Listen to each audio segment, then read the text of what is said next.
आज के वीडियो में क्लास 10 के मैथ का चैप्टर 6 चक्रवृद्धि ब्याज, जिसे कंपाउंड इंटरेस्ट कहते हैं इंग्लिश में, इसके बारे में पढ़ेंगे।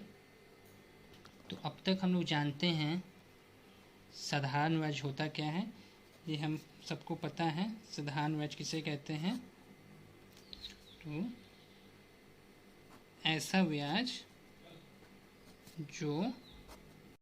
जो समान मूलधन पर एक निश्चित समय के लिए एक ही दर पर लगाया जाता है। मीन्स समान दर पर एक निश्चित समय के लिए जो ब्याज लेते हैं, समान मूलधन समान होना चाहिए, मूलधन को बदलते नहीं है, ऐसे वो कहते हैं साधारण ब्याज। मान लेते हैं 4% सरल ब्याज दर से बैंक में 1200 रुपया जमा रखा गया, तो एक वर्ष बाद का ब्याज ज्ञात करें। ठीक है, जहाँ पे मेनली साधारण ब्याज बोला गया है। तो ब्याज निकालने का फॉर्मूला हम जानते हैं। यहाँ पे सरल ब्याज दर जो कि हमारा 4% है, इसको R से डिनोट करते हैं, तो R हमारा 4% है। मूलधन जिसको P से डिनोट करते हैं, मूलधन हमारा 1200 रुपये है। एंड समय जिसको T से दिखाते हैं, ये हमारा एक वर्ष है। तो फॉर्मूला होता है ब्याज निकालने का P into R into T बटा 100। तो P है 1200, R है 4, समय है 1 बटा 100। जो 0 से 2 0 कट जाएगा, मीन्स 48 रुपया होगा। तो प्रथम वर्ष बाद जो ब्याज निकला वो हुआ 48 रुपया। अगर दूसरे वर्ष बाद भी ब्याज निकालेंगे तो वही हमारा सेम 1200 रुपये पर ही निकलेगा और समान ब्याज दर पर होगा। मीन्स प्रत्येक वर्ष जो ब्याज मिल रहा है वो उसमें मूलधन जो है वो हमारा 1200 ही रह रहा है। अगर समान मूलधन पर एक निश्चित समय पर जो ब्याज मिलता है उसे कहते हैं साधारण ब्याज। लेकिन चक्रवृद्धि ब्याज के केस में थोड़ा अलग होता है। चक्रवृद्धि ब्याज में क्या होता है, इसका पहले परिभाषा लिख दे रहे हैं हम। तो जब निर्दिष्ट समय के बाद प्राप्त ब्याज को मूलधन के साथ जोड़कर जो मिश्रधन आता है उस मिश्रधन पर फिर ब्याज की गणना की जाती है, तो ऐसे वो कहते हैं हम लोग चक्रवृद्धि ब्याज। जैसे मान लो यहाँ पे हम क्या निकाले, 4% सरल ब्याज दर से बैंक में 1200 रुपया जमा किए, तो एक वर्ष बाद कितना ब्याज मिल रहा है? 48 रुपया, जो कि किस पे मिल रहा है? 1200 रुपये पे मिल रहा है। अगर दूसरे वर्ष भी जमा किए होते तो दूसरे वर्ष भी जो ब्याज मिलता है वो किस पे मिलता? 1200 पे ही मिलता। लेकिन यही चीज़ अगर चक्रवृद्धि ब्याज के केस में देखा जाए तो पहले वर्ष जो ब्याज मिला है ना, पहले वर्ष कितना ब्याज मिला? 48 रुपया। अब दूसरे वर्ष जो ब्याज मिलेगा वो 1200 में 48 जुट के मिलेगा। मीन्स 1248 रुपये पर ब्याज मिलेगा दूसरे वर्ष। मीन्स देखो, ब्याज के मूलधन के साथ ब्याज जुट जा रहा है। निर्दिष्ट समय के बाद मूलधन के साथ ब्याज अगर जुट जाता है और उस पर फिर से ब्याज मिले तो उसको हम कहते हैं चक्रवृद्धि ब्याज। जैसे यहाँ पे एक एग्जाम्पल ले रहे हैं, यदि 5% चक्रवृद्धि ब्याज दर से 1400 रुपये 2 वर्ष के लिए उधार लिया गया तो कितना चक्रवृद्धि ब्याज देना होगा? ठीक है, तो 2 वर्ष के लिए लिया गया है ना ब्याज, तो प्रथम वर्ष के लिए ब्याज कितना होगा? प्रथम वर्ष के लिए ब्याज होगा मूलधन इंटू दर इंटू समय 1 वर्ष है ना, प्रथम वर्ष के लिए बटा 100। तो 2 0 से 2 0 कट जाएगा, मीन्स 14 को 5 में गुना करेंगे 70 रुपये। ठीक है, तो ये प्रथम वर्ष के लिए हमको ब्याज देना पड़ेगा 70 रुपये। अब द्वितीय वर्ष के लिए कितना ब्याज देना होगा? तो द्वितीय वर्ष जो ब्याज लगेगा वो ब्याज लगेगा 1400 पे नहीं लगेगा। यहाँ पे साधारण ब्याज नहीं है, ये चक्रवृद्धि ब्याज है। 1400 पे नहीं लगेगा। प्रथम वर्ष के बाद जो मिश्रधन हो रहा है, प्रथम वर्ष के बाद मिश्रधन कितना हो जाएगा? 1400 एन प्लस 70। मिश्रधन किसे बोलते हैं? अगर मूलधन के साथ ब्याज जुटता है तो उसको कहते हैं मिश्रधन। यहाँ पे हो जाएगा 1470 रुपये। ये हो जाएगा प्रथम वर्ष के बाद मिश्र धन। अब दूसरे वर्ष जो ब्याज लगेगा वो 1470 रुपये पे लगेगा। तो क्या होगा, दूसरे वर्ष के लिए ब्याज, तो इसके लिए मूलधन होगा 1470 इंटू दर हमारा दिया है 5% इंटू समय, तो एक ही वर्ष है क्योंकि दूसरा वर्ष के लिए निकालना है, बटा 100। एक जीरो से एक जीरो कट जाएगा, 5 से ये 2 बार में काटेंगे, और अगर 2 से इसको काटा जाए तो 2 से 14 और 2 को 6 7 को 3 बार में काटें एंड 5, 73.5 रुपया होगा। तो दूसरे वर्ष के लिए ब्याज हो जाएगा 73.5 रुपया। मीन्स कुल चक्रवृद्धि ब्याज होगा पहले वर्ष का 70 एंड दूसरे वर्ष का 73.5, टोटल हो जाएगा 143.5 रुपया। ये हमारा कुल चक्रवृद्धि ब्याज आएगा।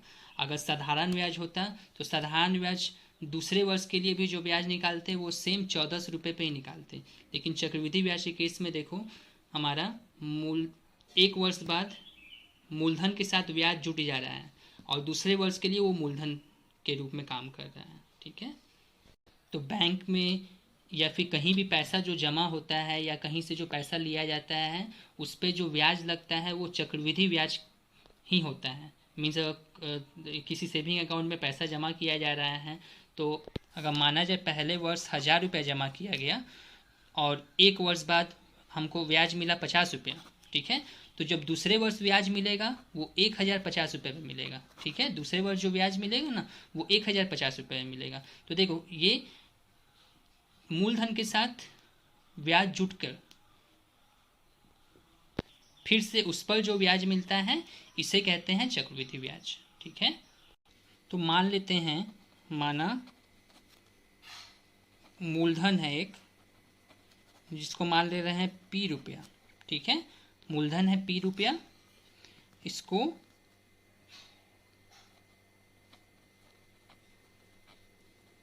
चक्रवृद्धि ब्याज दर है 8%। ठीक है, जो कि वार्षिक है, 8% वार्षिक चक्रवृद्धि ब्याज दर है। मेनली हम यहाँ से फॉर्मूला निकालने कैसे फॉर्मूला के द्वारा चक्रवृद्धि ब्याज निकालेंगे ये हम लोग देखेंगे। तो इतना बताओ, एक वर्ष बाद ब्याज कितना मिलेगा, जिसको I1 हम बोल रहे हैं। एक वर्ष बाद ये ब्याज कितना मिलेगा, तो ये फॉर्मूला होता है मूलधन इंटू दर इंटू समय। समय हमारा एक वर्ष है बटा 100, तो PR/100। ध्यान से सभी देखेंगे, तो एक वर्ष बाद जो ब्याज मिलेगा वो है PR/100।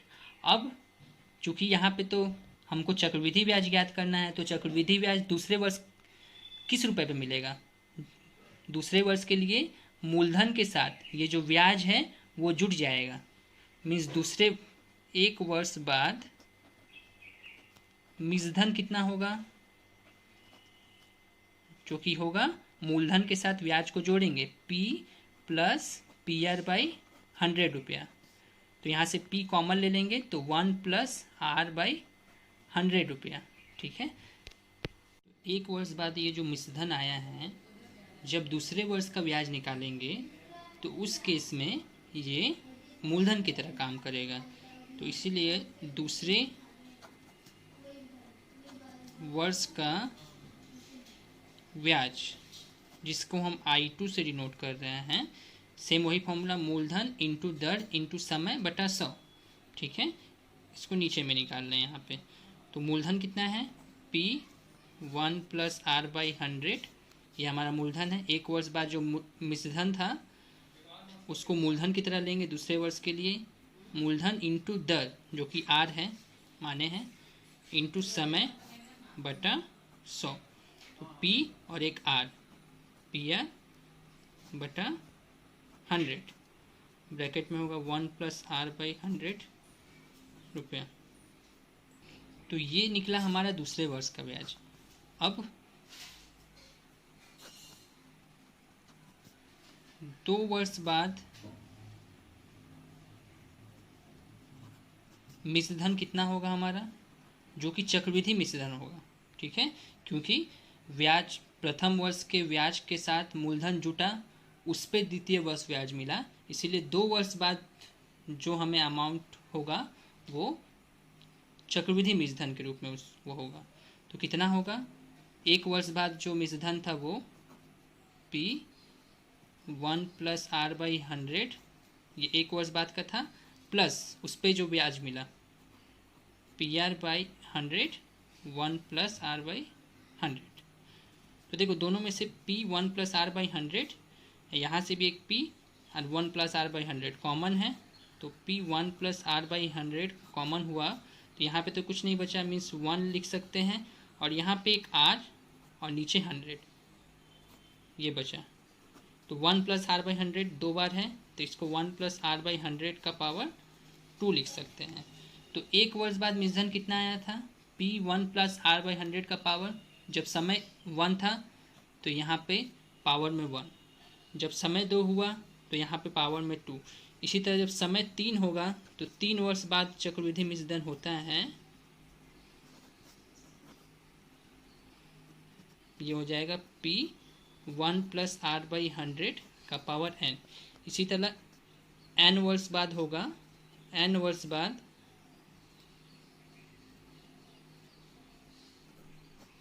चक्रवृद्धि मिश्रधन बराबर होता है P1 प्लस R/100 का पावर 3 वर्ष के लिए यहाँ पे 3 होगा और n वर्ष के लिए n होगा। n के जगह पे जितना भी वर्ष होगा, 1 वर्ष है तो 1 होगा, 2 वर्ष है तो 2, 3 वर्ष है तो 3, इस तरह आगे बढ़ेगा। तो ये हमारा निकला चक्रवृद्धि मिश्रधन। अगर बोलिएगा निकालने तथा n वर्ष का चक्रवृद्धि ब्याज, तो चक्रवृद्धि ब्याज क्या होगा, तो चक्रवृद्धि ब्याज के लिए जो चक्रवृद्धि मिश्रधन आया है P1 प्लस R/100 का पावर n, चक्रवृद्धि मिश्रधन से मूलधन को घटा देंगे, तो चूँकि P कॉमन है तो यहाँ से बचेगा 1 प्लस R/100 का पावर n माइनस 1। ठीक है, ये हमारा n वर्ष का चक्रवृद्धि ब्याज आएगा। तो मेनली इन्हीं दो फॉर्मूला पे आगे का क्वेश्चन बनेगा। ठीक है, एग्जाम्पल का क्वेश्चन लिए, 5% वार्षिक चक्रवृद्धि ब्याज दर से 10,000 रुपये का 3 वर्ष का चक्रवृद्धि ब्याज निकालें। तो इसके लिए हम चक्रवृद्धि ब्याज निकालने के लिए पहले 3 वर्ष का, यहाँ पे P का मान दिया है हमारा 10,000 रुपया, R का मान दिया है 5% एंड N का मान दिया है 3 वर्ष। तो पहले हम 3 वर्ष का चक्रवृद्धि मिश्रधन निकालेंगे, जो कि फॉर्मूला होता है P ब्रैकेट में 1 प्लस R/100 का पावर n। तो P हमारा दिया है 10,000, 1 प्लस R का मान है 5/100 और n का मान है 3। तो 10,000 1 प्लस, इसको काटा जा सकता है 1/20 का पावर 3, तो 10,000 हुआ। यहाँ से इसका लसअप लेंगे तो ये 20 ऊपर जाएगा, मीन्स टोटल होगा 21/20, 20 यहाँ आया, 20 में 1 जोड़ेंगे तो 21/20 का पावर 3। तो 10,000 इंटू 21/20, 21/20 एंड 21/20, इसको 3 बार लिखा गया क्योंकि पावर में 3 था। 0 0 0 से 3 0 यहाँ पे कट जाएगा, 2 से इसको काटेंगे 5 बार में, अब नहीं कटेगा, ऊपर सबको गुना करने से 46,305 होगा और बटा 4 से इसको काटेंगे तो 11,576.25 रुपया होगा। तो ये तो 3 वर्ष बाद का चक्रवृद्धि मिश्रधन निकला। हमको निकालना है चूँकि 3 वर्ष बाद का चक्रवृद्धि ब्याज, जो कि क्या होगा, जो मिश्रधन आया है उससे जो मूलधन था उसको घटा देंगे, तो आ जाएगा 1,576.25 रुपया। ये हो जाएगा 3 वर्ष बाद का चक्रवृद्धि ब्याज। तो इस तरह के क्वेश्चन को सॉल्व करते हैं इस चैप्टर में, जो कि डायरेक्ट फॉर्मूला से रिलेटेड ही है।